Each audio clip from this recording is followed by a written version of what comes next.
வாழ்க வையகம், வாழ்க வளமுடன். வாழ்க்கை மலர்கள். நால்வோர் நற்சிந்தனை. ஆகஸ்ட் 20. பஞ்சபூத அறிவு. பிரபஞ்சத்தை பற்றிய அறிவு என்று சொன்னால் அது பஞ்சபூதங்களின் தன்மையை உணர்ந்து கொள்வதுதான். ஏனென்றால் எப்படி போனாலும் பஞ்சபூதங்களையும் அதிலிருந்து வரக்கூடிய விளைவுகளையும் தவிர வேறு ஒன்றையும் மனிதன் அறிவது இல்லை. ஆகையினாலே இவைகளையெல்லாம் அறிந்து கொள்வதற்கு வேண்டிய சங்கற்பத்தை எடுத்துக்கொள்ள வேண்டும், காப்பு எடுத்துக்கொள்ள வேண்டும். எப்பொழுதுமே நமது மனதை ஏற்பு சக்தி வாய்ந்ததாக ஆக்கிக்கொள்ள வேண்டும்.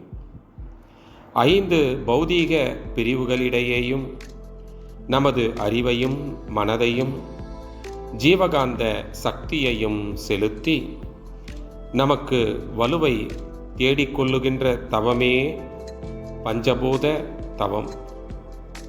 எனவே நமது மனதை ஒழுங்குபடுத்தி அதற்கான ஒரு பயிற்சி மூலம் ஒவ்வொரு பூதத்தோடும் ஒன்றி நின்று உயிர்காப்பை சரியான முறையிலும் அளவிலும் பெற்று பழகிக்கொண்டால் வாழ்க்கையில் பஞ்ச பூதங்களாலான பொருட்களோடும் உயிர்களோடும் தொடர்பு கொள்ளும்போது, உயிர்கலப்பு பெறும்போது அந்த உயிர்கலப்பு முழுமையாகவும் சரியானதாகவும் வெற்றியும் இனிமையும் தரத்தக்கதாகவும் அமையும்.